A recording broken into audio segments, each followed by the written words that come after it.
जितने भी गाड़ी आते थे, 2-3 गाड़ी आते थे उस समय। ये मैंने पेपर उस समय में पेपर पढ़ने बैठा, हमारे जो शिक्षक थे उन्होंने हमको बताया, शिक्षक के पास वो मलयालम पेपर था, उसमें था, उसमें लगा मातृभूमि, उसका नाम था मातृभूमि, इसमें लिखा था। तो उन्होंने हमको हमारे क्लास में बताया, देखो इतने हिंदू लोगों को मारा है। वो सुन के मुझे इतना दुख हुआ, मैं अभी भी वर्णन नहीं कर सकता हूं।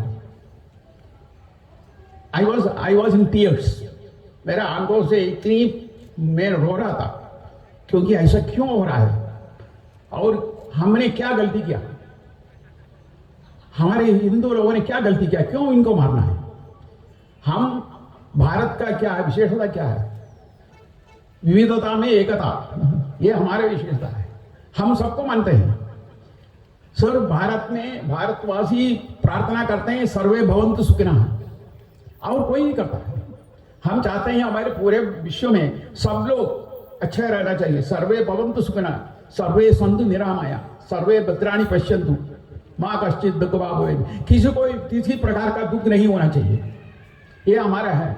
ये विचार लेके हम सब हिंदू लोग करते हैं, तो दूसरे लोग क्यों हम ये करते रहते हैं, ऐसे क्यों हमने कोई क्या किया, क्या जुल्म किया। तो इसलिए हमेशा ये ना, ये जो मेरा सामने ये हमेशा आता रहता है। मैं इसके बारे में मैं बहुत लोगों से बात किया, रामकृष्ण मिशन स्वामी जी से बात किया, चिन्मय मिशन स्वामी जी से बात किया, सब लोगों से बात किया। ये क्यों है सवाल है हमारे भारत में, हमने क्या गलती किया, हमने किसी को भारत में किसी को कम गलती कर दी। हम सबका अंदर सेवा भाव है, हम सेवा भाव लेके काम करते हैं। इसलिए अभी अरविंद जी ने ये वर्णन किया, इसके बारे में मुझे अच्छा लगा। ये सेवा है ना, ये हमारे खून में है, हमारे सभी भारतीयों का खून में सेवा है। ये स्वामी विवेकानंद जी ने त्याग और सेवा, ये हमारे खून में है। ये आज का नहीं है, कल का नहीं है, परसों का नहीं है। ये जब धर्म शुरू किया, सनातन धर्म, उस समय से ये त्याग और सेवा हमारे खून में है। तो ये त्याग और सेवा को पूरे भारत में सभी जगह में, सभी घर में पहुंचाना, ये काम विवेकानंद केंद्र का है। हमारे विवेकानंद केंद्र के संस्थापक श्री एकनाथ जी रानडे, आप जानते होंगे, उनको तो यहाँ प्रचारक भी थे, संघ के बहुत सारे प्रचारक थे यहाँ, और संघ में सरकारी होते 6-7 सरकारी वाले होते हैं। उन्होंने विवेकानंद शिला स्मारक का काम शुरू किया। देखो उन्होंने कही इतना कठिनाइयां उन लोगों को सामना करना पड़ा विवेकानंद शिला स्मारक, हम सोच भी नहीं सकते। उस समय वहां के सरकार, भारत सरकार और वहां के लोकल मछुआरे, ये सब लोग विवेकानंद शिला स्मारक बनाने के खिलाफ में थे। बट एकनाथ जी ने इतने, उनका जो सेल्फ कॉन्फिडेंस है ना, आत्मविश्वास, वो तो हमें मानना ही पड़ेगा। एक एक करके उन्होंने सभी जितने भी हर्डल से जितने भी थे उसको पार करके एकनाथ जी ने विवेकानंद शिला स्मारक बनाया। उनके पास इतना पैसा भी नहीं था, एक रुपया राष्ट्रीय स्वयंसेवक संघ के उस समय जितने भी हमारे प्रांत के प्रचारक थे, प्रांत प्रचारक, उनको कमेटी में बनाया, कमेटी में रखा था विवेकानंद शिला स्मारक कमेटी का, और एक रुपया, आप बहुत लोग आप जानते होंगे, एक रुपया लेके संघ के शाखा के माध्यम से 80 लाख रुपया संघ के शाखा से माध्यम से एकनाथ जी ने किया। उसके अलावा 55 लाख उन्होंने बाकी स्टेट गवर्नमेंट, उस समय जितने भी स्टेट गवर्नमेंट थे, सेंट्रल गवर्नमेंट से 15 लाख, स्टेट शहर प्रांत सरकार से 1 लाख रखे, 1,35,00,000 का शेखर करके उन्होंने विवेकानंद शिला स्मारक उस समय बनाया। 1964 में इसका काम शुरू हुआ, 1970 में एक काम 6 साल के अंदर उन्होंने कंप्लीट किया। उसके बाद विवेकानंद केंद्र का काम शुरू किया। विवेकानंद केंद्र का कुछ क्या है, ये स्वामी जी के आदर्शों को घर घर में पहुंचाना, भारत के युवाओं को, विशेषतः युवाओं को, ऐसे सभी को स्वामी जी के आदर्श बहुत जरूरी है लेना है, बट युवाओं को विशेष, क्योंकि स्वामी जी हमेशा कहते थे my future India is in the young India, the future is in younger generation, ऐसे स्वामी जी हमेशा कहते थे। तो वे एकनाथ जी रानड़ ने उनको लगा कि ये जितने भी हमारे युवा है उनको स्वामी जी के चरण में ले आना है, उनको स्वामी जी के आदर्शों को पहुंचाना है, इसलिए विवेकानंद केंद्र का काम शुरू किया। और उस समय 1972 में काम शुरू किया था विवेकानंद केंद्र के। और उस समय हमको एकनाथ जी ने कहा था, देखो हम ऐसा करेंगे, हमारे जो भी काम है केंद्र का काम है, अभी हमारे पास इतना कार्यकर्ता नहीं है, जो बहुत कम कार्यकर्ता है, तो इसलिए हम हमारे काम हम उत्तर पूर्वांचल क्षेत्र से शुरू करेंगे, क्योंकि ये उत्तर पूर्वांचल क्षेत्र उस समय बहुत पिछड़ा हुआ इलाका है, वो भी जनजाति क्षेत्र है। तो इसलिए हमने आसाम, अरुणाचल, नागालैंड, मेघालय, मिजोरम, मणिपुर, त्रिपुरा और सिक्किम, ये 8 प्रांत है वहाँ का, उसमें हम हमारा काम थोड़ा आस्ता शुरू किया गए। उसके बाद अरुणाचल प्रदेश में ज़्यादा केंद्रित किया, क्योंकि उस एरिया में, उस क्षेत्र है ना, पूरे क्षेत्र में उस समय ये ईसाई लोगों का धर्म परिवर्तन बहुत ज़्यादा चलता था, नागालैंड और मेघालय में भी। अरुणाचल में इतना ज़्यादा नहीं था, इसलिए एकनाथ जी ने कहा चलो हम अरुणाचल में शुरू करेंगे।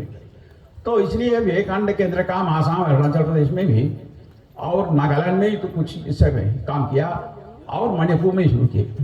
पर बाद में सभी बाकी प्रांतों में, उड़ीसा है, बंगाल में भी है, और महाराष्ट्र, गुजरात, ऐसे आज जो कश्मीर है, ऐसे सभी प्रांतों में विवेकानंद केंद्र का काम चल रहा है।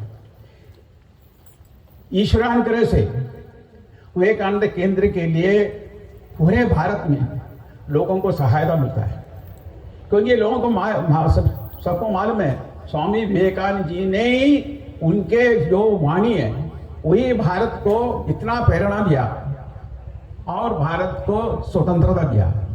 ये तो सबको मानना पड़ेगा। बाकी लोग तो काम किए हैं, ऐसा नहीं मैं नहीं बता रहा हूँ बाकी लोग काम नहीं किया, बट स्वामी विवेकानंद जी ने जब उन्होंने अमेरिका से लौट के आए 1897, जब फरवरी महीने में उन्होंने भाषण दिया था चेन्नई में, वो भाषण में उन्होंने कहा था, देखो हम भारतीय है, हिंदू लोग है, हम ऐसे तो पूजा करते रहते हैं, कितने 36 करोड़ भगवान, सबका नाम अलग अलग नाम रह के हम पूजा करते हैं, फिर भी देखो आज भारत गुलाम देश है।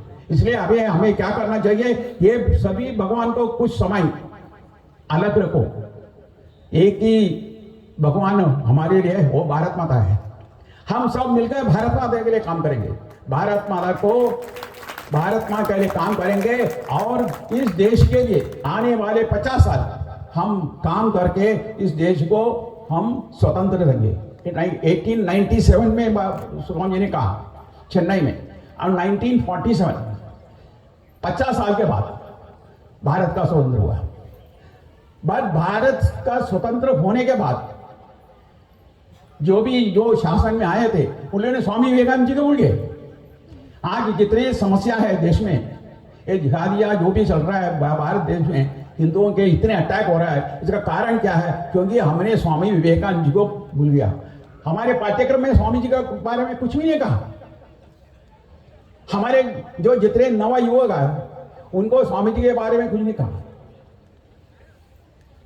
और हम बुजुर्ग भी इसमें इसका ये गलती हम मानना पड़ेगा। हम भी एक गलती की है, हमारे जो नव युवा हमारे जो नई पीढ़ी है उनको भी ठीक प्रकार के संस्कार नहीं दे रहे हैं। इसलिए अभी विवेकानंद केंद्र ने एक नया कार्यक्रम हाथ में लिया है, जिसका नाम है, ये तो संघ में तो करता है, संघ में तो सब करता है, उसका नाम है अमृत परिवार।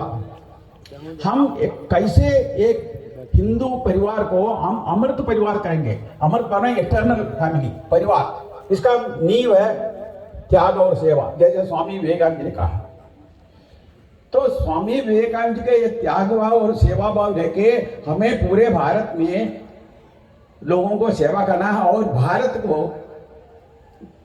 एक विश्व गुरु बनाने के लिए हमें सबको ये करना है। मैं आपको बता रहा हूँ, मैं बहुत लोग मेरे पास मिलते हैं, बोलते रहते हैं कि ये ईसाई धर्मांतरण और ये जिहादी और मुसलमान का आबादी बढ़ रहा है, बहुत लोग बोलते हैं इसके बारे में। मैं उनका सबको मैं बताऊँ, देखो ये सब आप इसके बारे में आप मत सोचिए, वो लोग अपना काम करते रहेंगे, हम अपने काम करेंगे।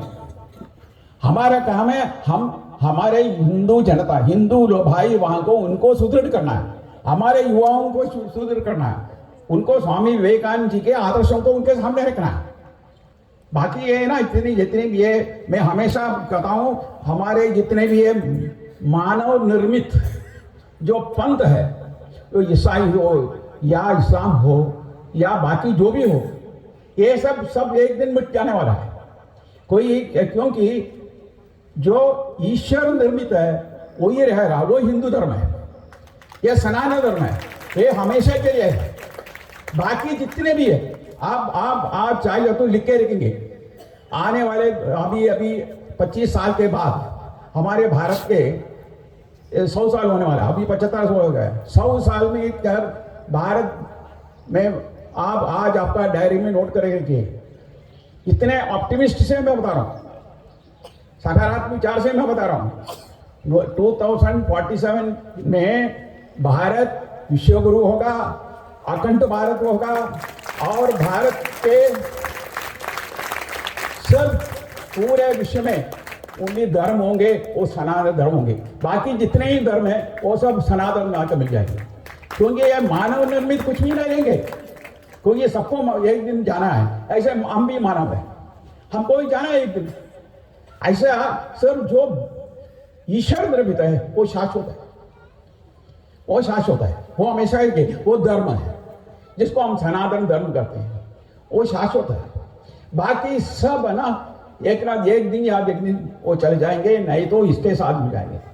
जैसे देखिए गंगा है, गंगा नदी, आप गंगोत्री में जाके देखिए, गंगोत्री में गंगा उद्भव वो छोटा है, एक जगह में कहते हैं पानी गिरता है, आइस क्यूब जैसे पानी गिरता है, वो आगे आगे कितना बड़ा हो जाता है, ये सब उसमें साथ मिल जाता है, बाकी नदियां सब मिल जाते हैं। और आप बंगाल में जाकर देखिए गंगा सागर में, गंगा सागर जाने से आपको मालूम पड़ेगा ये गंगा नदी कहाँ है, सागर कहाँ है, दोनों मिल गए पता नहीं चलता है हमको। ये हमारे सनातन धर्म भी ऐसा ही है, हिंदू धर्म भी ऐसा ही है, ये पूरे विश्व के लिए।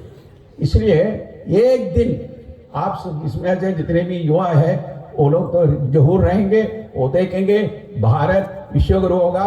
आज मैं आपको लिख के दे रहा हूँ, ये ईश्वर हमारे साथ है, हम सब मिलके हम स्वामी विवेकानंद जी का जो उनके जो प्रेरणा लेके हम सेवा भाव से हम इस देश के लिए काम करेंगे, धर्म के लिए काम करेंगे। मैं इतना ही कहना चाहता हूँ। मैं अरविंद जी की और भैयाई जोशी और सभी लोगों को, यहाँ बैठे सभी लोगों को मैं मेरा बहुत धन्यवाद और आप सबको मेरा कृतज्ञता और ईश्वर से प्रार्थना करता हूँ ये प्रकल्प आगे बढ़ते रहेंगे और गोमाता हमेशा हमें आशीर्वाद देते रहेंगे। नमस्कार।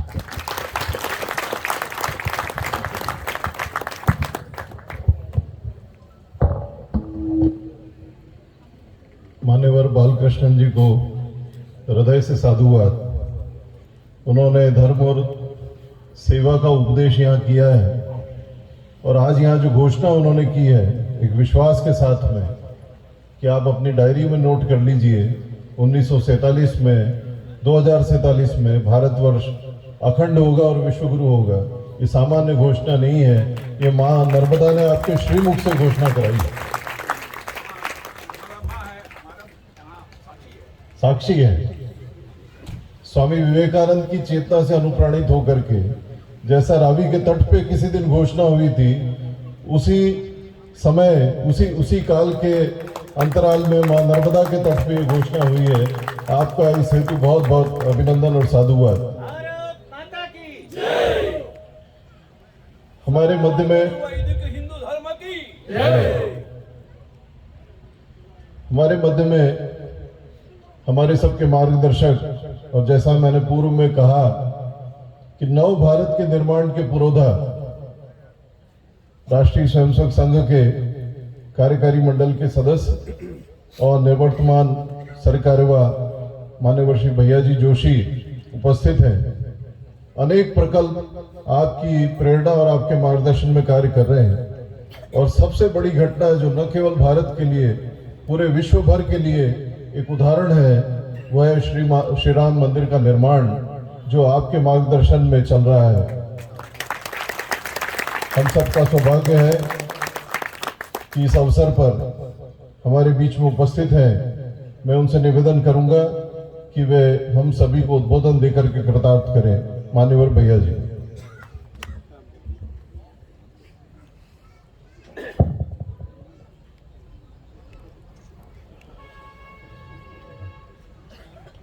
आज के इस लोकार्पण समारोह के मुख्य अतिथि के रूप में उपस्थित विवेकानंद केंद्र के अध्यक्ष सम्माननीय बालकृष्ण जी,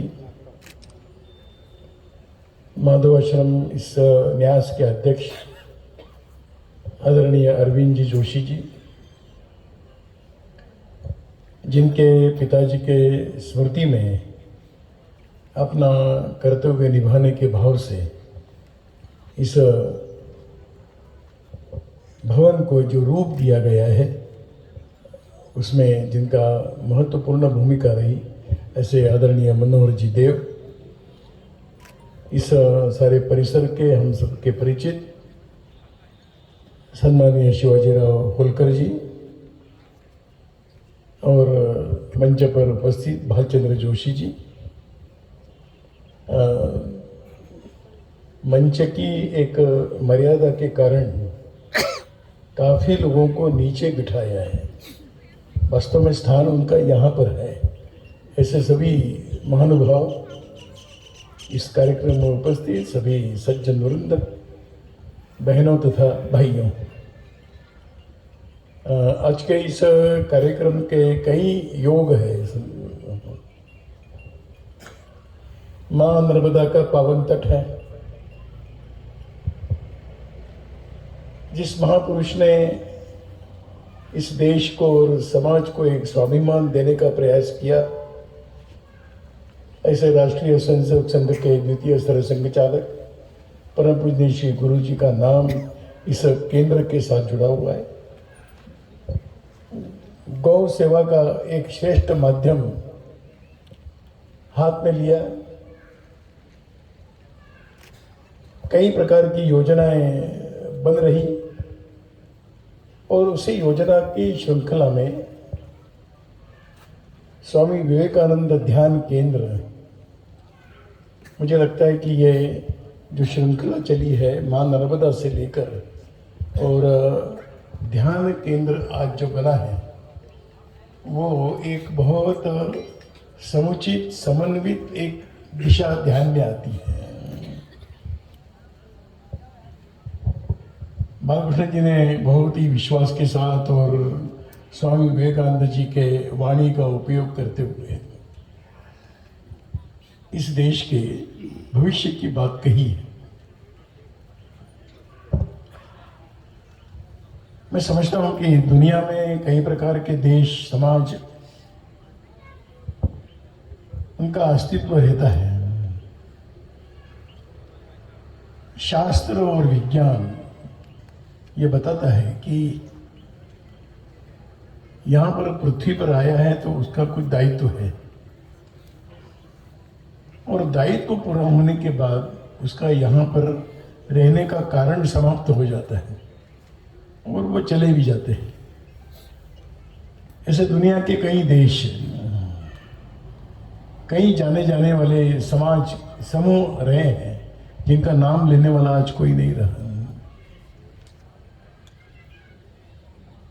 लेकिन जब हम अपने इस मातृभूमि के बारे में, भारत के बारे में जब हम सोचते हैं, तो हजारों वर्षों से यहाँ का जीवन प्रवाह निरंतर बहता आया है और आगे भी विश्व को आनंदित करने के लिए ये बहते रहने वाला है। इसकी आवश्यकता कभी भी समाप्त नहीं होगी, और जब आवश्यकता समाप्त होने वाली नहीं है तो भारत कभी समाप्त होने वाला देश नहीं है। हम तो सबका भाग्य है हमारा कि इस भूमि में हम सबको जन्म मिला है। इस भूमि में जन्म लेना भी कोई साधारण बात नहीं है। इस भूमि में जन्म लेने के साथ कई प्रकार के हमको पूर्वजों की संपदा के रूप में कई बातें मिली है। संपदा का मतलब पैसा नहीं होता है। तो एक श्रेष्ठ चिंतन मिला है, एक विश्व कल्याण की कामना करने वाली संस्कृति हमको प्राप्त हुई है।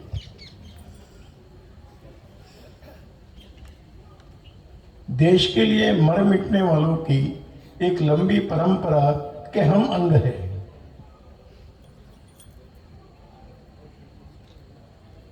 तो ये तो भाग्य है ही हम सबका। हम सबके भाग्य का एक और लक्षण है कि यहाँ बैठे हुए शायद ही कोई होगा, बालकृष्ण जी ने बताया इसलिए वो है एक, ऐसे और भी कुछ होंगे कि जिनका जन्म स्वतंत्रता प्राप्ति के पूर्व हुआ है। उन्होंने गुलामी का जीवन देखा है, या सुना है, या समझा है। बाकी हम सब लोग यहाँ बैठे हुए 90-95% लोग स्वतंत्र देश में जन्म लिए हुए लोग हैं। ये साधारण बात नहीं, ये भी अपना भाग्य है। मैं इनका दुर्भाग्य नहीं कहता हूँ कि गुलामी में जन्म मिला था, पर गुलामी मिटाने के लिए जो पीढ़ी लगी है उस पीढ़ी के प्रतिनिधि है बालकृष्ण जी। तो एक भाग्य है हमको, एक स्वतंत्र देश के नागरिक कहलाने का भाग्य हम सबको मिला है। और एक भाग्य का लक्षण है, जब इस देश में परिवर्तन की प्रक्रिया गतिमान हो रही है, उस गतिमान प्रगति के हम साक्षी बन रहे हैं। जो बात कही गई 2047 तो परम शिखर होगा, पर शिखर तक जाने की जो यात्रा है उसको हम सब लोग देख रहे हैं। सभी संतों और महापुरुषों की इच्छा है कि हम सब लोग मूक साक्षी न बने, तो साक्षी न बने केवल, और मूक साक्षी तो बिल्कुल न बने, हम कुछ करने वाले बन जाए। बस यही हम सबसे अपेक्षा है। भारत का उत्थान तो होने ही वाला है, और इसके बारे में कहा गया है कि ये कभी समाप्त होने वाला देश है। यहाँ पर रहने वाला हिंदू समाज कभी समाप्त होने वाला नहीं है। आघात प्रघात तो होते रहेंगे, प्रत्याघात तो होते रहेंगे। कभी कभी लगेगा कि हम समाप्त हो रहे हैं, ग्लानि की अवस्था आ सकती है। ये आएगी, इसीलिए तो भगवान ने कहा है कि यदा यदा हि धर्मस्य, जब किसी संकट आएंगे तो मैं आऊंगा आपकी जागृति के लिए। भगवान कृष्ण ने कहा है तो वो ग्लानि तो आती रहेगी। पर एक बड़ी कठिनाई भगवान कृष्ण ने निर्माण करके रखी है कि मैं किसके लिए आऊंगा। तो उन्होंने कहा कि परित्राणाय साधुनां, दुर्जनों की सहायता करने के लिए आने वाले नहीं है, और दुर्गुणी नहीं, निष्क्रिय भी दुर्गुण का कहलाता है। तो उनकी सहायता भगवान करने वाले नहीं है। परित्राणाय साधुनां और विनाशाय च दुष्कृताम, तो जो भी दुष्कृत्य करेंगे वो इस देश के हों या दुनिया के हों, कहीं बाहर के हो, उनके समाप्त होना ये उनकी नियति है, यही उनका भाग्य है। चकाचौंध में कभी कभी लगेगा कि ये बहुत बड़े हो गए, बड़े होने वाले नहीं हैं। यही अपने भारत का चिंतन हम सबको बताते आया है, इसके हम भाग्यशाली मानते हैं। स्वामी विवेकानंद ने एक बात और कही कि मोक्ष के मार्ग का अंतिम पड़ाव है भारत। जो भी मोक्ष के प्राप्ति के लिए प्रयत्न करेगा उसको अंतिम जन्म यहीं पर लेना पड़ेगा, इसके अलावा और कहीं पर भी जन्म लेकर मोक्ष प्राप्त होने वाला नहीं। अब हमारा कौन सा जन्म है मोक्ष प्राप्ति का मुझे मालूम नहीं, ये नहीं जानते ये अच्छा है, ये तो हम अच्छा काम करना छोड़ देंगे, मोक्ष की राह देखेंगे। इसलिए भगवान ने ये नहीं बताया कि आपका अंतिम जन्म है कि और जन्म लेना है, परंतु मोक्ष का मार्ग यहीं से जाता है, इसलिए हम सब भाग्यशाली हैं। और इसलिए इस प्रकार का यह देश अपने यहाँ पर कई अच्छी परंपराएं देश के अंदर चलती आई है। यहाँ पर 12 वर्ष में कुंभ होता है, हरिद्वार में होता है, प्रयाग में होता है, उज्जैन में सिंहस्थ होता है, नासिक में सिंहस्थ होता है। पर ये जो कुंभ का जो कालखंड है ये 12 वर्ष का, एक ने बहुत अध्ययन करते हुए इस बात को कहा है कि इस देश में परिवर्तन की जो प्रक्रिया है वो 1857 में प्रारंभ हुई। 1857 तक युद्ध करना, देश के लिए स्वतंत्रता के लिए प्रयत्न करना, ये कुछ गिने गिने चुने राजा महाराजाओं का काम माना जाता था। पर 1857 का महत्व इसलिए है कि उस समय से सामान्य जन का विषय बना देश को पारतंत्र से मुक्त करना है। ये 1857 में पहली बार। अभी हम 75वां हम समारोह अमृत महोत्सव मना रहे हैं, स्मरण करना पड़ेगा वो 1857 में कुंभ का वर्ष था। उसके 12 वर्ष के बाद हम देखते हैं कि 12 वर्ष के बाद जब कुंभ आया तब देश में एक क्रांति की ज्वाला धधक उठी।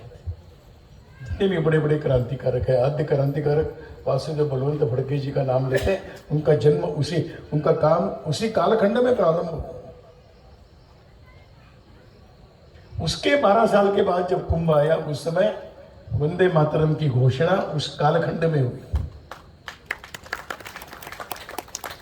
उसके बाद जब 12 वर्ष है वो 1893 आता है, उस समय विवेकानंद जी ने विश्व के मंच पर गर्व से कहो हिंदू है, ये जो नारा लगाया वो 1893 है, वो भी कुंभ का हुआ।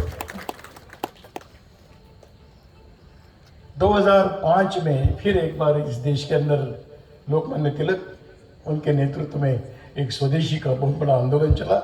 हम जानते हैं कि बंग भंग की योजना असफल हुई, वो 1905 है, वो भी कुंभ का ही वर्ष है।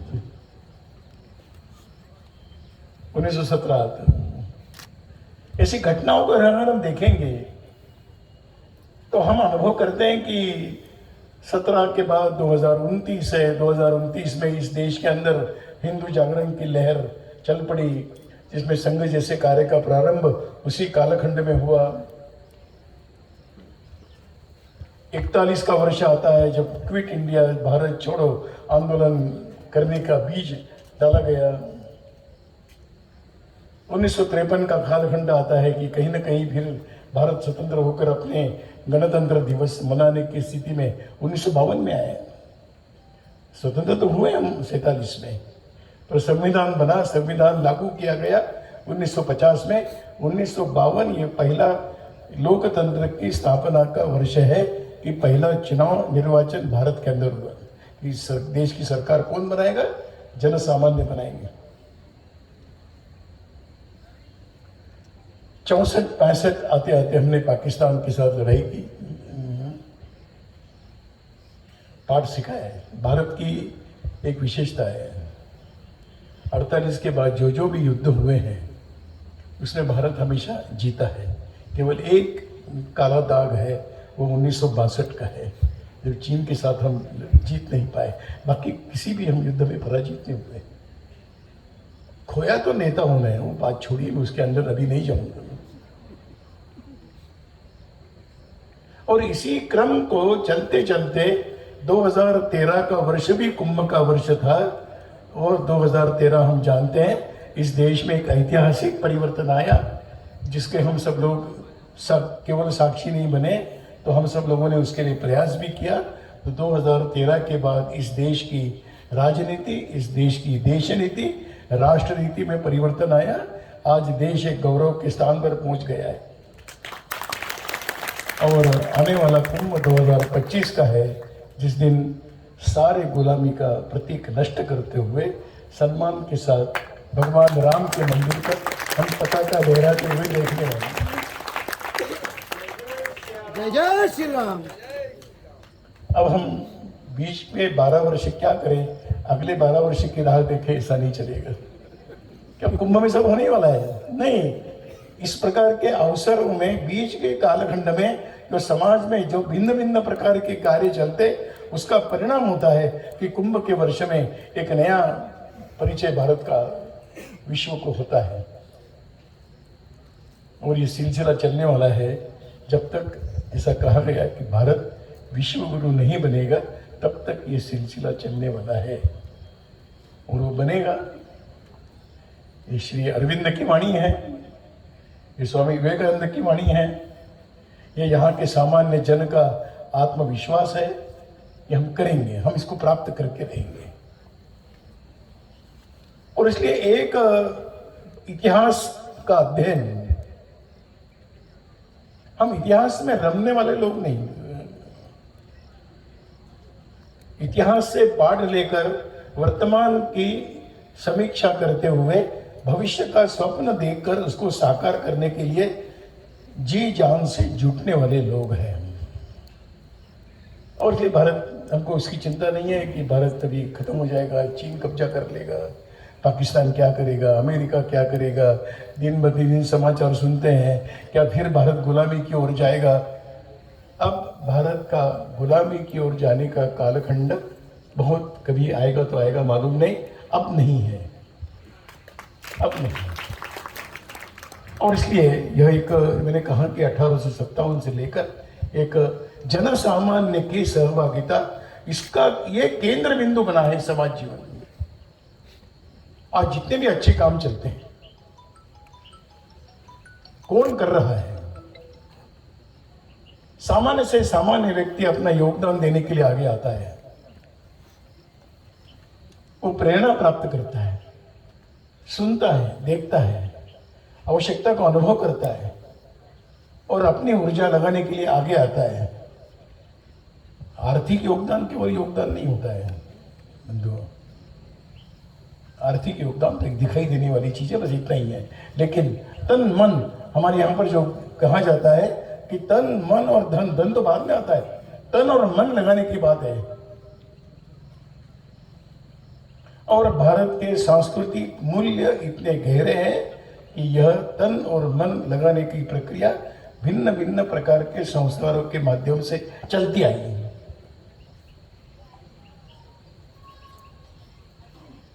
और इस अगर भविष्य का, अगर हम सारे विश्व का जब हम दृश्य देखना चाहते हैं, एक गलत दिशा में विश्व चल पड़ा।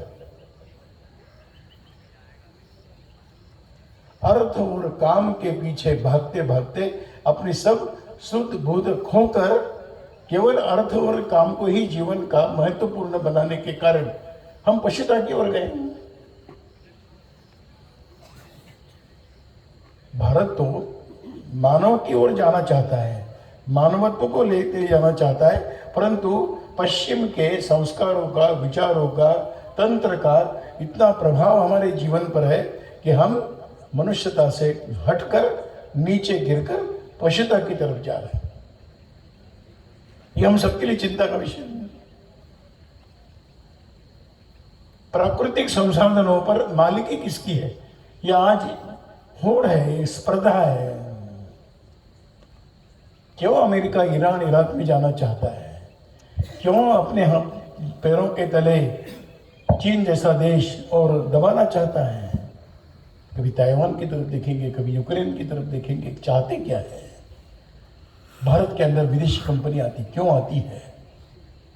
हमने किसी ने गलत फहमी में नहीं रहना चाहिए कि भारत में आने वाली विदेशी कंपनियां भारत के उत्थान के लिए आ रही है। कोई साधु संत नहीं है दुनिया में, हर कोई एक उद्देश्य लेकर आता है और उस उद्देश्यों में एक है कि सब प्रकार की भूगर्भ संपदा पर सब अपना अधिकार जमाने की होड़ में लगे हुए हैं। अज्ञान के कारण कहिए, प्रकृति के साथ संघर्ष करने के लिए व्यक्ति खड़ा हो गया है। हमने तो प्रकृति को देवता माना है।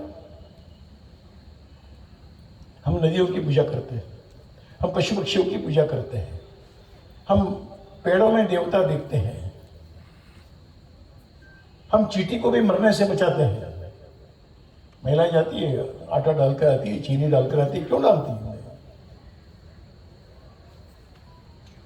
तो यह एक जो प्रकृति का वरदान है, प्रकृति के प्रति देवता का भाव है। देखिए, नदियों की पूजा केवल भारत में करते हैं और कहीं नहीं करते। भूमि पूजन केवल भारत में होता है और दुनिया में कोई नहीं। लोग कहते हैं पागलपन है। हो सकता है ये पागलपन लगे लोगों को, लेकिन इस पूजा के साथ हम एक इस प्रकार के श्रेष्ठ भाव से जुड़ जाते हैं जो एक मानसिक धरातल पर एक श्रेष्ठ बनाने की दिशा में व्यक्ति को ले जाता है। हम पेड़ों की पूजा करते हैं, पेड़ काटने के लिए नहीं होता। पेड़ आपके लिए उपयोगी है, हम काटेंगे पर लगाएंगे भी। हमारे यहाँ पर एक फॉरेस्ट डिपार्टमेंट है, उसके एक चलता रहता है कुछ ना कुछ। तो एक नेताजी थे, उनको वन मित्र पुरस्कार मिला, जंगलों के मित्र। ये सरकार की योजना रहती है, तो एक सरकार ने उनको सम्मानित किया। ये कौन है? ये वन मित्र है। 2 महीने के बाद उनके घर से लगभग 2.5 करोड़ का और ये जो है लकड़ी, वो गैर कानूनी ढंग से रखी हुई, जंगल से कटाई की हुई लकड़ी को वहां से जब्त किया, 2.5 करोड़ की। हमने कहा कि वन मित्र का ये भी अर्थ है कि अपने घर में रखेंगे इसको। क्या दिशा, क्या है? इसलिए नदियों की पूजा करना केवल पुष्प चढ़ाना है, पेड़ों की पूजा करना केवल नाम मात्र के लिए है, कर्मकांड है। हम वायु की चिंता करते हैं, कर्मकांड है। हम भूमि में पूजन करते हुए इसको मां मानते हैं, क्या कर्मकांड के रूप में। ये सारे हमारे जो जिसको परंपराएं कहा गया, ये सारी परंपराएं प्रकृति के साथ तालमेल करने वाली बताई गई। इस प्रकार का जीवन विकसित होता है। मैं केवल 2 शब्दों का प्रयोग करूंगा, मैं अधिक लंबा, वैसे ही लंबाई हो ही गया है, लेकिन मैं इधर उधर नहीं देख रहा हूं क्योंकि शायद उनकी नज़र क्या होगी मालूम नहीं। आपकी नज़र तो दिख रही है, परंतु आपको कोई चारा नहीं है, खत्म नहीं होने तक आपको वो खिल भी सकते हैं आप। तो एक कल्प वृक्ष की कल्पना है। मैंने पूछा एक बार कि कल्प वृक्ष का बीज कहाँ मिलता है, तो उन्होंने कहा कोई कल्प वृक्ष नाम का कोई वृक्ष नहीं। पर जिस परंपरा में ऋषि मुनियों ने ये कल्प वृक्ष की कल्पना हमारे सामने रखी और सारे वनस्पति जगत से हमको जोड़ दिया कि इनके कारण आप सब लोग सुखी हो, संपन्न हो। एक प्रतिनिधि है हरियाली का, वृक्षों का, सब प्रकार की दान देने वाली वो जो है, इसलिए उसको कल्प वृक्ष कहा है।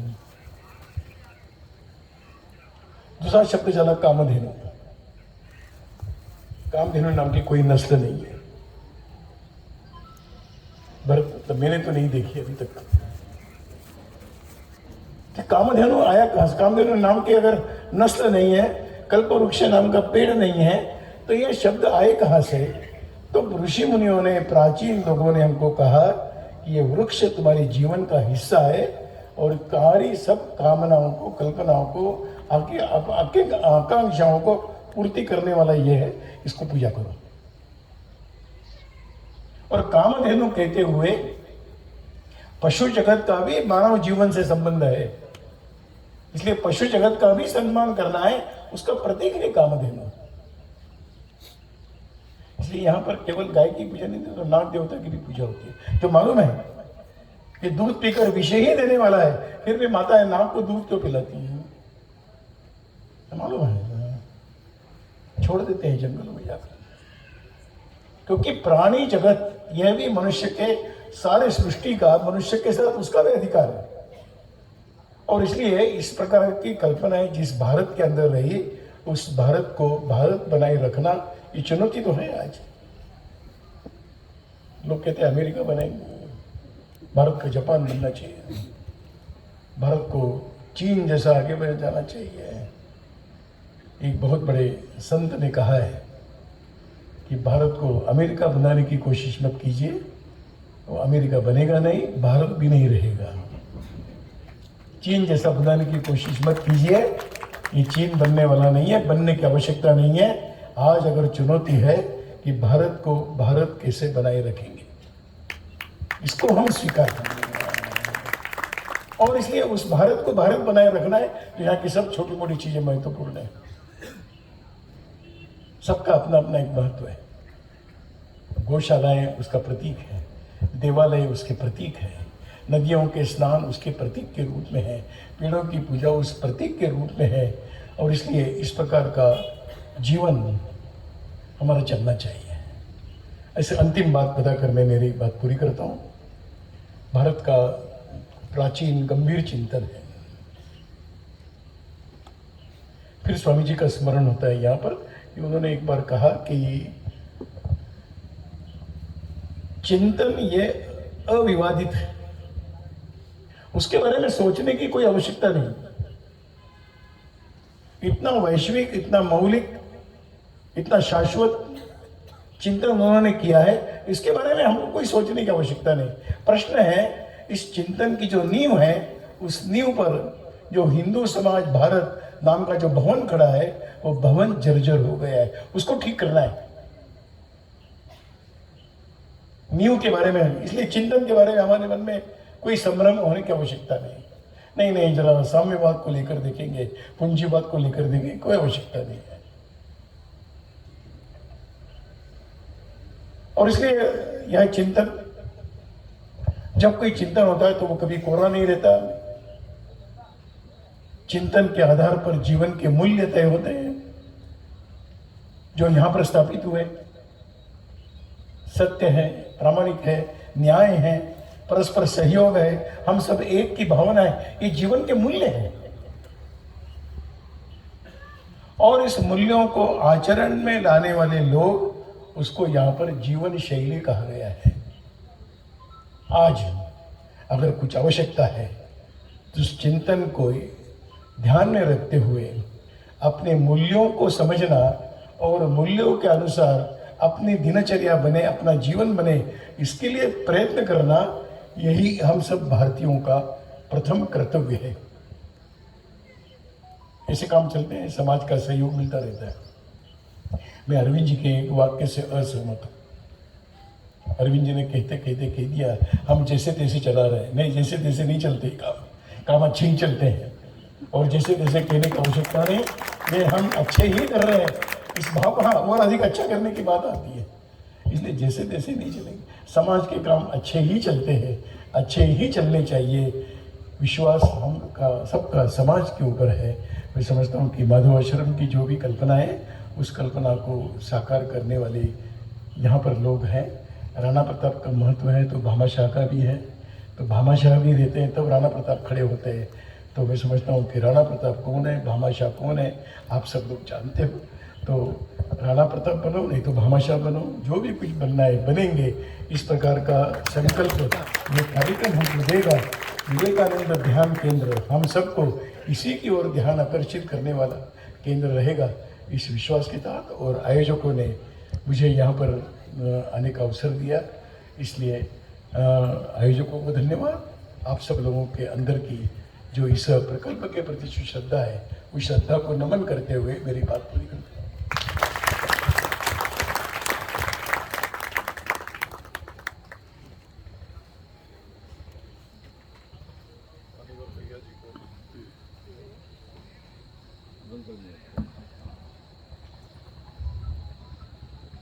मान्यवर भैया जी को बहुत बहुत धन्यवाद। उन्होंने एक मनुष्य की सबसे बड़ी संपदा का अंतिम में उल्लेख किया, वह है श्रद्धा। श्रद्धा पैदा होना बहुत कठिन है और श्रद्धावान लभते ज्ञानम, ये गीता का जो संदेश है उसके साथ उन्होंने अपने उद्बोधन का समापन किया। भारत की जो यात्रा चली आ रही है वो किस प्रकार से हमारे कुंभ के अवसरों पर एक नए भारत को उत्पन्न करती है, उसका उन्होंने उल्लेख किया। मध्य प्रदेश में हमारे उज्जैन में प्रति 12 वर्ष में कुंभ होता है, कई स्थानों पे अर्ध कुंभ भी होता है। आज यहाँ जो चिंतन हुआ है, ऐसा लग रहा है कि कुंभ उज्जैन में होता है और अर्ध कुंभ यहाँ हो रहा है। आपने भारत की जो जीवनी शक्ति है, जो चैतन्य शक्ति है, उसके जो भिन्न भिन्न प्रतीक है, जो हमको नदियों के रूप में, मंदिरों के रूप में, तीर्थों के रूप में प्राप्त होते हैं, उसका भी उल्लेख किया है। माननीय बालकृष्णन जी ने जो विश्व गुरु की और अखंड भारत की बात कही है, वो कैसे परिपुष्ट होगी, उसका मार्गदर्शन भी माननीय भैया जी के द्वारा हमको प्राप्त हुआ। हमारे मध्य में जिनके नेतृत्व में उज्जैन का कुंभ हुआ, ऐसे मान्यवर माखन सिंह जी भी उपस्थित हैं। एक और उपस्थिति में रेखांकित करना चाहूँगा, हमारे क्षेत्र के संपर्क प्रमुख मान्यवर श्री अनिल जी डागा, वो भी हमारे बीच में उपस्थित हैं। आज एक महत्वपूर्ण घोषणा यहाँ होने जा रही है और इस प्रकल्प के साथ में वो अंग जुड़ रहा है, वह है माधवाश्रम गौशाला का प्रथम गौ सेवा सम्मान, और वो दिया जा रहा है इंदौर की अहिल्याश्रम गौशाला को। इसके लिए मैं मान्यवर रवि सेठी जी जो उसके अध्यक्ष हैं, उनको आमंत्रित करना चाहूँगा कि वे पधारें और अतिथियों के द्वारा इस सम्मान को ग्रहण करें। इस सम्मान का वाचन हमारे सचिव श्री मनोज तिवारी जी द्वारा किया जाएगा। श्री रवि सेठी जी।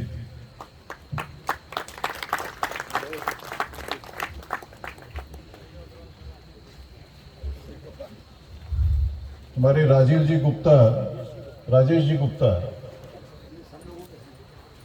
जी को भी आमंत्रित करूंगा कि आप पधारें, इस सम्मान के अवसर पर मंच पे उपस्थित रहें।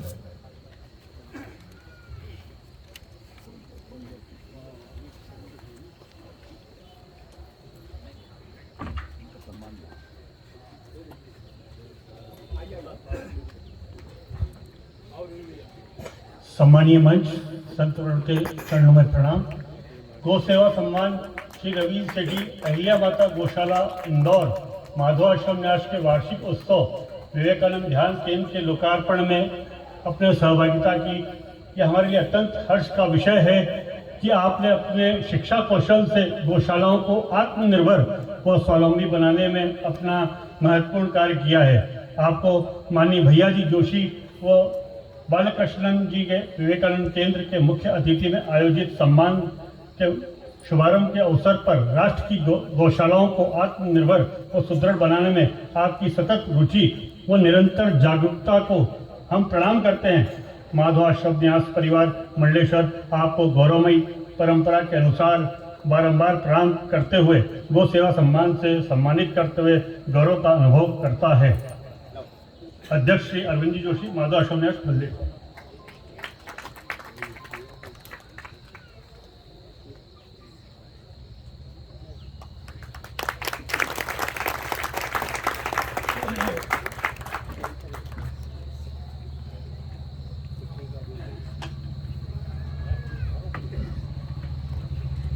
माधवाश्रम न्यास की ओर से श्री रवि सेठी जी को मैं बहुत बहुत बधाई देता हूं, उनका अभिनंदन करता हूं।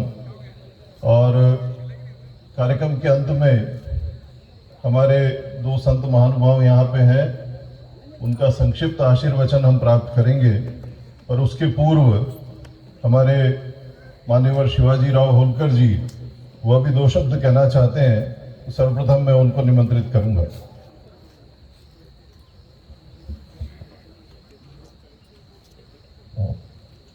भाइयों बहनों मित्रों, हमारी तरफ से सबको नमस्कार। मुझे भाषण देने में कोई अनुभव नहीं है, लेकिन मैं दो चीज़ें कहना चाहता हूँ जो शायद इस अवसर पर उचित होंगे। इस स्थान में स्वामी विवेकानंद के नाम से ध्यान का केंद्र खुल रहा है। अब ध्यान करना हर एक व्यक्ति का फर्ज है, करना भी चाहिए और अपने आत्मा के लिए एक बहुत बड़ी चीज़ है। अब थोड़ा सोचें हम कि गौ माता पर हम कैसे ध्यान कर सकते हैं। गौ माता जी अपने से कुछ नहीं चाहती है, थोड़ी चारा, थोड़ा पानी, लेकिन आप सब लोगों को मालूम है कि गौ माता अपने को क्या देती है, सब को जानते हैं। उसी दृष्टिकोण से हम सोचें अहिल्या माता पर, उन पर भी अपने को ध्यान करना चाहिए, क्योंकि वो भी अपने जनतंत्र से कुछ नहीं मांगती थी, सिर्फ अपनी जीवन उनके लिए उन्होंने दिया है। उनने पाला है अपने जनतंत्र को जैसे वो पालती थी अपने गायों को। ये दो चीज़ें मैं आपके सामने रखने चाहता हूँ और इसलिए नमस्कार सबको, धन्यवाद।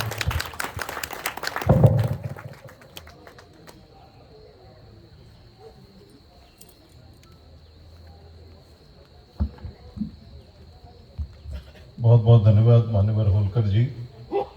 जो आपने बात कही है, ये बात निश्चित रूप से सत्य है कि हमारे शासकों के लिए जो किसी स्थान को प्राप्त करते हैं, उनको नित्य प्रतिदिन जैसे पूजा में हम संकल्प लेते हैं, उसी प्रकार माँ अहिल्या का जो उनकी जो प्रतिज्ञा थी कि मैं भगवान शिव की प्रतिनिधि के रूप में शासन चला रही हूँ, उस प्रतिज्ञा को नियमित रूप से दोहराना चाहिए। आपका बहुत बहुत आभार। हमारे बीच में दो संत हैं। एक संत ने हमको कहा है कि उनका मौन आशीर्वाद हमको प्राप्त होगा, स्वामी विशुद्धानंद भारती जी। दूसरे संत महानुभाव स्वामी श्री सुमंत आश्रम जी, उनसे मैं निवेदन करूंगा कि वे संक्षिप्त में अपना आशीर्वाद हमको प्रदान करें।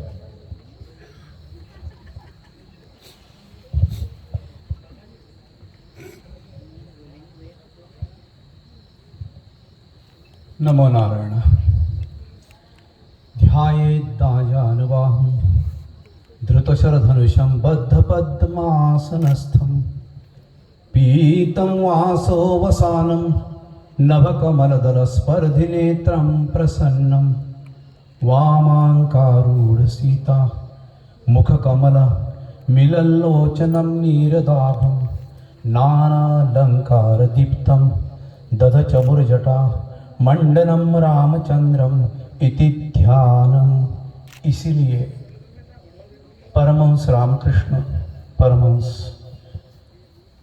विवेकानंद जी, जिसको हम लक्ष्मण के अवतार समझते हैं, इसलिए वो कन्याकुमारी में जाकर एक तपस्या करके कन्याकुमारी को मिल गए।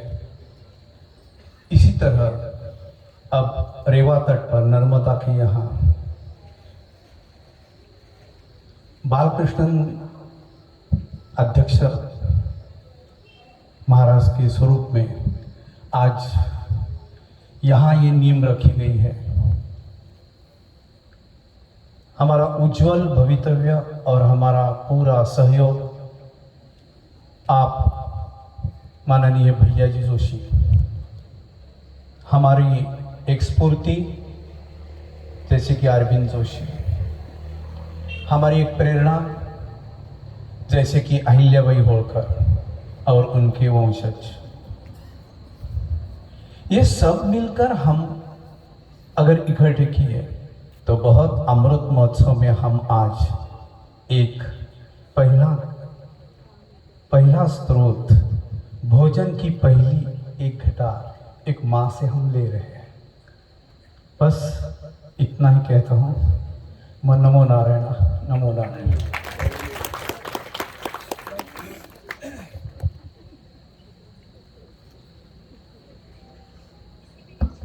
स्वामी जी का अत्यंत आभार। उनका आशीर्वचन केवल अभी प्राप्त हुआ ऐसा नहीं, लगातार उनके आशीर्वाद इस न्यास को प्राप्त होते रहेंगे, ऐसी हम सबकी अपेक्षा है। जिन न्यासियों के माध्यम से ये कार्य गतिशील हो रहा है, और जो न्यासी मान्यवर अध्यक्ष श्री अरविंद जी जोशी के नेतृत्व में काम कर रहे हैं, उन सब का मैं एक बार आपके समक्ष परिचय कराना चाहूँगा। श्री मनोज तिवारी जी सचिव हैं, श्री अमित जी जोशी कोषाध्यक्ष हैं, श्री राम जी घोड़गांवकर ट्रस्टी हैं, श्री गोविंद जी चतुर्वेदी आप भी ट्रस्टी हैं, श्री प्रदीप जी पांडे आप भी ट्रस्टी हैं, श्री तुषार जी जोशी आप भी ट्रस्टी हैं, श्री राजेश जी गुप्ता आप ट्रस्टी होने के साथ साथ कार्यकारी अध्यक्ष भी हैं, और मैं स्वयं विभाष उपाध्याय। कार्यक्रम के अंत में आभार प्रदर्शन के लिए मैं माननीय श्री प्रदीप पांडे जी को निवेदन करूंगा कि वे आभार प्रदर्शित करें। पश्चात संगीता दीदी द्वारा वंदे मातरम का गायन होगा और उसके बाद हम सब लोग महाप्रसादी के लिए प्रस्थान कर सकेंगे। प्रदीप जी।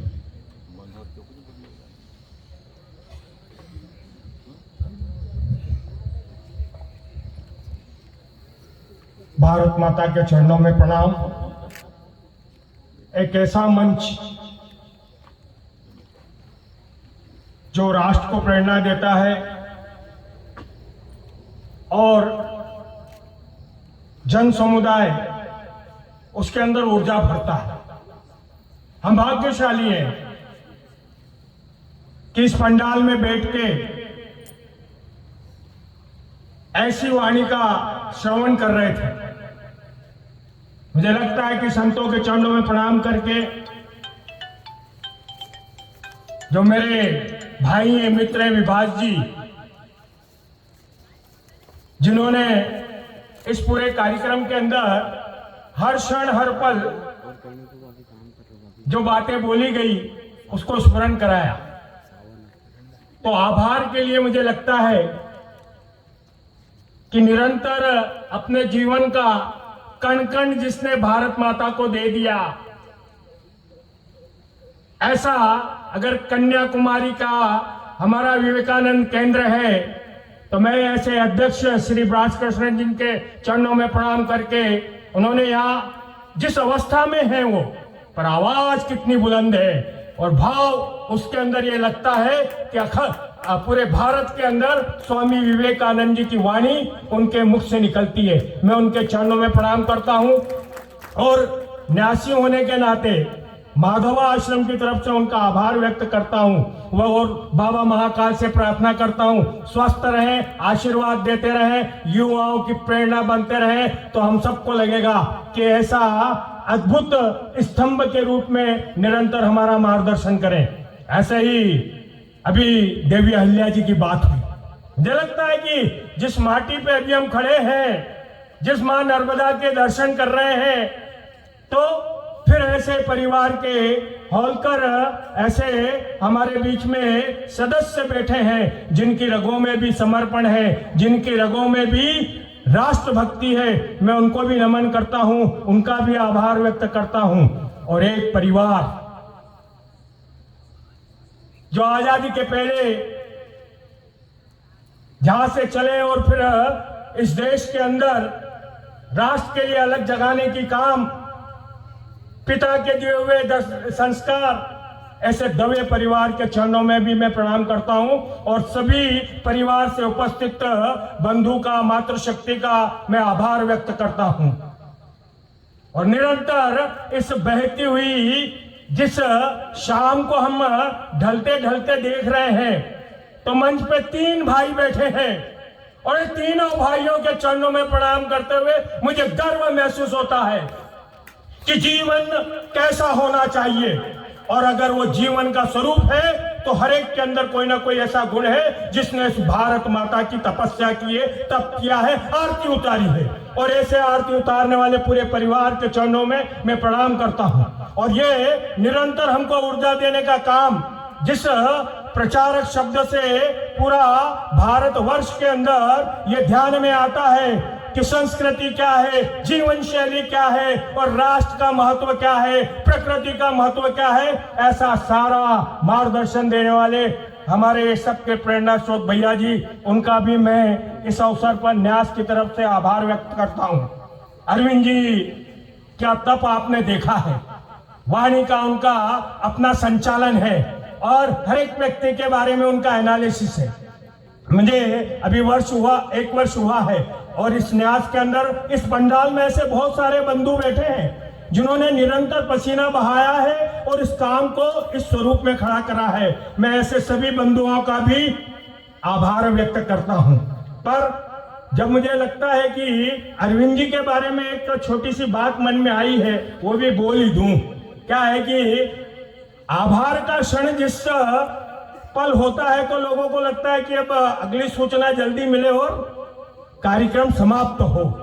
पर अरविंद जी वो व्यक्ति हैं 84 वर्ष की आयु में जिस तरह का संकल्प लेके उन्होंने ये आह्वान किया है, तो ये पंडाल में बैठे हुए प्रत्येक व्यक्ति का कर्तव्य है कि उनके साथ कदम से कदम मिलाकर चले और ये बात स्थापित करें कि जो सपना वो देख रहे हैं वो साकार करने वाला सामर्थ्य इस पंडाल में बैठा है। मुझे लगता है कि एक बार इस पंडाल में बैठे सामर्थ्य के लिए आप सब मां नर्मदा का आशीर्वाद लेते हुए स्वयं के लिए एक बार तालियां बजाएंगे तो मुझे लगता है कि ये कार्य पूर्ण होगा।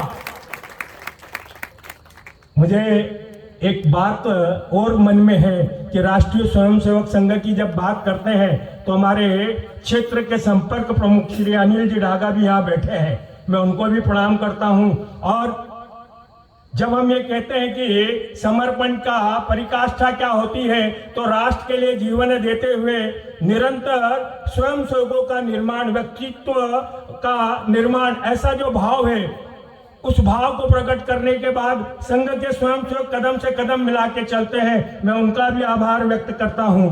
हम सबके समय समय पे ऐसे मार्गदर्शक, मध्य प्रदेश शासन के ऐसे महिला प्राधिकरण के हमारे अध्यक्ष मार्गदर्शक श्री माखन सिंह जी भाई साहब का भी मैं आभार प्रकट करता हूं। हमारे बीच में मातृशक्ति बैठी है और उस मातृशक्ति की भी आवाज जितनी बुलंद है, मैंने अर्चना जी को सुना है। मैं उनकी व्यक्तिगत तारीफ नहीं कर रहा हूं, मैंने बोला है मैंने आवाज सुनी है, तो आवाज उस बात का नाम है। जब बुलंदियां हमारे रगों के अंदर से निकलती है तो फिर इस भारत माता की जय ये खाली नारा नहीं होकर स्थापित करने के लिए परिश्रम करते हैं, परिश्रम की परिकाष्ठा करते हैं। तो मैं आपका भी आभार करती हूँ। इस पंडाल में बहुत सारे ऐसे व्यक्ति बैठे हैं जिन्होंने अपना पसीना बहाया है, जनप्रतिनिधि बैठे हैं। मैं उन सबका माधव आश्रम की तरफ से सबका आभार करता हूं, पत्रकार बंधुओं का आभार करता हूं, प्रशासन के ऐसे व्यक्ति जिन्होंने सहयोग किया उनका आभार व्यक्त करता हूं, और संस्कार भारती के प्यारे छोटे छोटे बच्चों ने इस प्रकल्प के अंदर जो जान फूकी है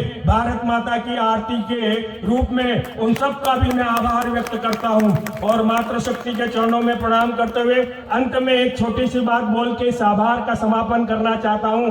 भैया जी, हमको लगता है कि मां नर्मदा का किनारा है, इस माटी के रत्न के रूप में आप लोग बैठे हैं, तो फिर जिस जगत जननी माता की गोद में आप बैठे हो, जिस जगत जननी माता की गोद में आप बैठे हो, लाड़ देती, दुलार देती, प्यार देती, स्नेह देती, फल देती, फूल देती, अनाज देती, प्रकाश देती, हवा देती, जीवन जीने की शक्ति देती, ऐसी कोई गौरवशाली, वैभवशाली, शक्तिशाली माता है तो उससे हम सबका कुछ न कुछ नाता है।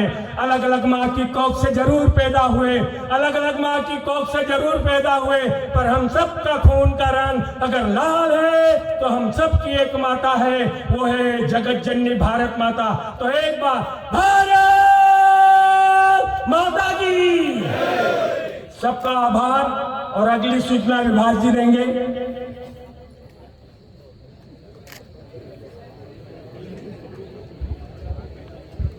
यद्यपि आभार के बाद कार्यक्रम का समापन होना था, पर मान्यवर अध्यक्ष की हमारे मान्यवर अरविंद जी जोशी की तरफ से कुछ दो शब्द कहे जाने हैं। और उसके पूर्व हमारे जो ट्रस्टी हैं उनका एक नाम छूट गया था, श्री विनय पिंगले जी, जो हमारे बीच में उपस्थित हैं, श्री अरविंद जी। उसके बाद मैं संगीता दीदी को आमंत्रित करूंगा कि वो इसके पश्चात सीधे वंदे मातरम के लिए।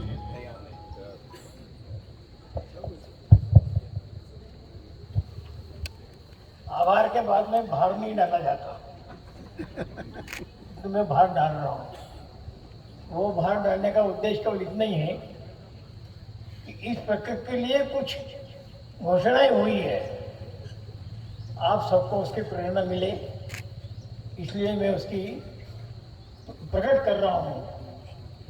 हम जहाँ बैठे हैं वह 100 बाय 100 का एक बहुत बढ़िया बगीचा निर्माण होने जाता है।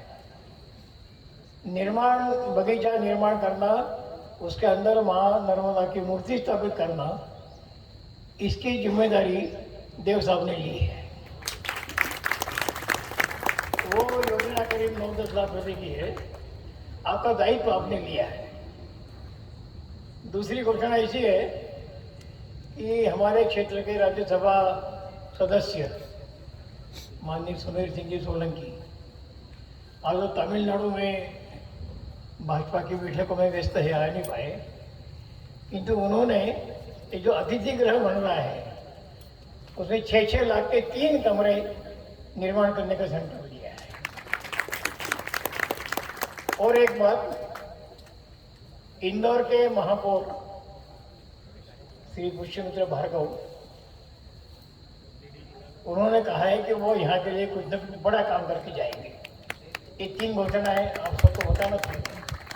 हम में से अगर कोई घोषणा करना चाहे, नहीं चाहे, मेरी तरफ से मेरे सभी 3 घोषणा जो मेरे पास थी उसकी मैंने जानकारी आपको दी। धन्यवाद। अब चूँकि कार्यक्रम समाप्त हो चुका है, आभार प्रदर्शन भी हो गया है, घोषणाएं भी हो गई हैं, तो अब सभा में थोड़ी सी अनौपचारिक चर्चा। घोषणाएं, बगीचा, योजनाएं सब यथावत चलती रहेंगी और जैसा भैया जी ने कहा अच्छी तरह से चलेंगी, बहुत जोर शोर से चलेंगी और ये शुभकामनाएं, आशीर्वाद सब हमारे साथ हैं। मैं बहुत छोटी सी 2-3 बातें कहना चाहूँगा और वो आध्यात्म केंद्र के बारे में कहना चाहूँगा। सभा समाप्त हो चुकी, ये एक अनौपचारिक थोड़ी सी चर्चा वाली बात है। करीब 1.5 साल पहले मैं, अरविंद भैया, चतुर्वेदी जी अर्चना कार्यालय में भैया जी जोशी के साथ बैठे थे और ये विषय था कि भाई मंदिर अपने देश में बहुत हैं और मंदिरों में अलग अलग देवी देवताओं की मूर्तियां हैं और भारत माता के मंदिर भी हैं। सबसे पहले मेरे ख्याल सत्यमित्रानंद जी ने हरिद्वार में भारत माता का मंदिर बनाया था और हमारे विवेकानंद केंद्र कन्याकुमारी में भी रामायण दर्शनम में ऊपर भारत माता की बहुत सुंदर मूर्ति लगी हुई है। तो भारत माता के मंदिर भी हैं, देवी देवताओं के मंदिर भी हैं। विवेकानंद आध्यात्म केंद्र अगर बन रहा है तो उस आध्यात्म केंद्र में क्या होना चाहिए? हम कोई देवी देवता की मूर्ति नहीं लगाना चाहते। तो उस वक्त भैया जी जोशी ने एक अद्भुत कल्पना सामने रखी कि जो देश होता है, ये राष्ट्र की कल्पना पिछले 300 से 400 वर्ष के बीच में आई है। इसके पहले राज्य होते थे, साम्राज्य होते थे, गुप्त साम्राज्य, मौर्य साम्राज्य और ईसा के 2000 साल ईसा के बाद के और उसके पहले भी जाते हैं तो अपना सिकंदर महान के और ज़ोरोस्ट्रियन के साम्राज्य हुए।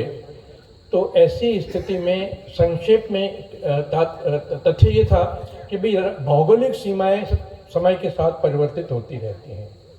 तो हम यहाँ पर एक पैनल रख रहे हैं। अभी आप जब जाएंगे आध्यात्म केंद्र के अंदर, अभी बहुत सारे लोग नहीं गए होंगे, जाएंगे तो आपको वहाँ एक पैनल दिखेगा जिसमें भारत की विशाल सीमाएं जो अलग अलग काल पर बदलती रही हैं, हमने आज की सीमाओं को नहीं दर्शाया है, विशाल राष्ट्र की कल्पना को दर्शाया है। किसी ज़माने में जो आर्यावर्त हुआ करता था, उस आर्यावर्त की सीमाएं अलग थीं और जो गुप्त काल था जिसमें सिल्यूकस की बहन हेलेन ने इनसे शादी की, तो ये हमारा साम्राज्य इराक, ईरान, अफगानिस्तान, हिंदुकुश पर्वत के बियॉन्ड भी था। तो आप देखेंगे जब आध्यात्म केंद्र में अंदर जाएंगे तो 9 फीट बाय 9 फीट की ऐसी एक विशाल, जिसके चारों तरफ या नीचे लिखा आपको मिलेगा स्वर्णिम भारत, अखंड भारत लिखा हुआ मिलेगा और उसके बाहर आपको दीवारों पर 6 पैनल मिलेंगे, उसमें अलग अलग काल के आपको ये नक्शे मिलेंगे। ये बात जब भैया जी जोशी ने कही तो उसके उस कल्पना को मैं समझता हूँ कि हम चारों बैठे थे, अरविंद भैया भी थे, 1 सेकंड भी नहीं लगा होगा। जैसे नहीं कभी मन से अंदर से एक आवाज़ आती है और एक आदमी बैठा हुआ जब सुनता है तो उसको लगता है कि भैया जी जोशी जो कह रहे हैं वही बात मेरे मन के अंदर से उठ रही है और वही बात भैया जी के मुंह से निकल रही है और तत्काल हमने उसको स्वीकार किया, क्योंकि उसके पीछे एक बहुत छोटी सी घटना थी।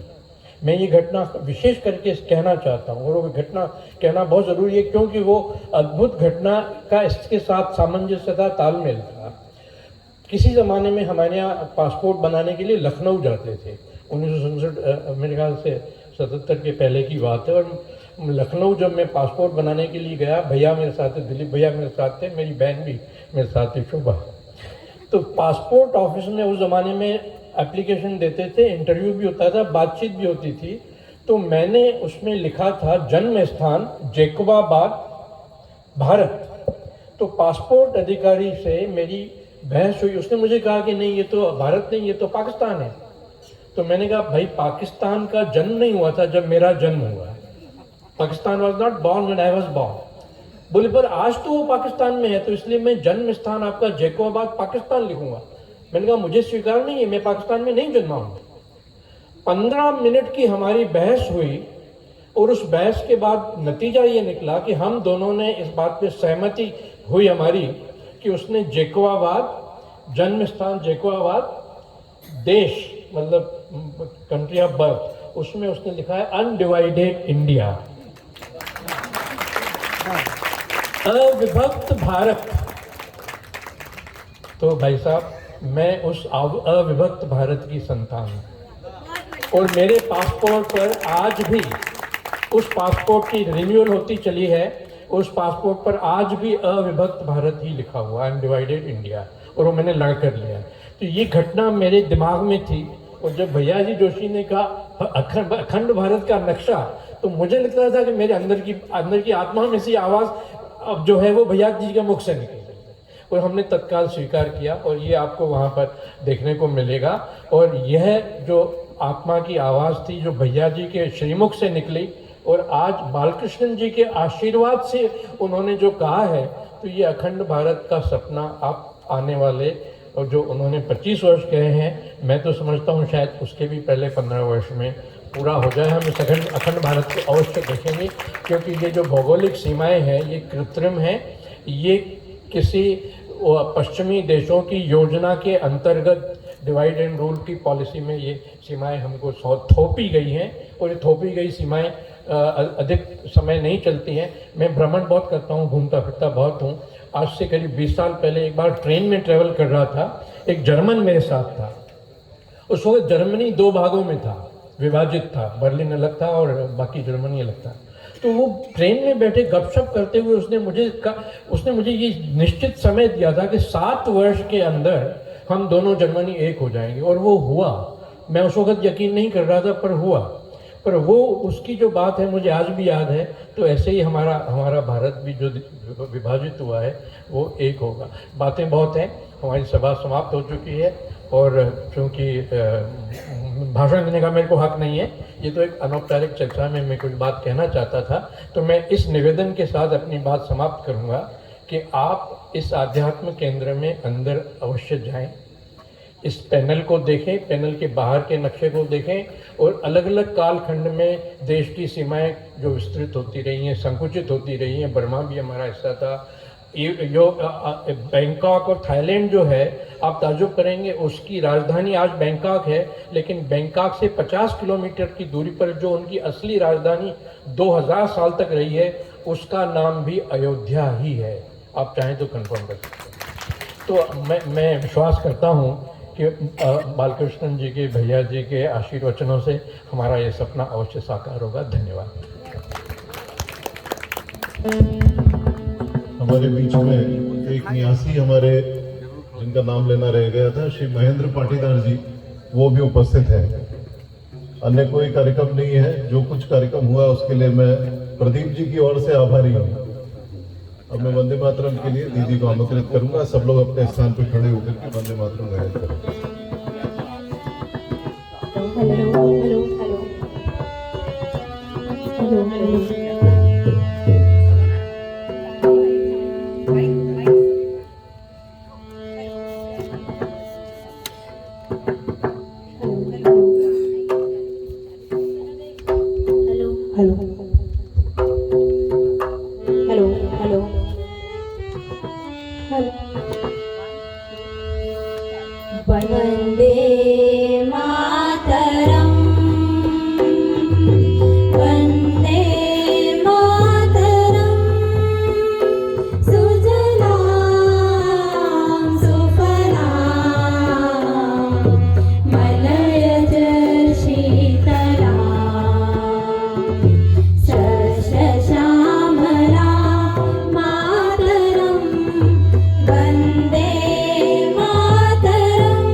धन्यवाद।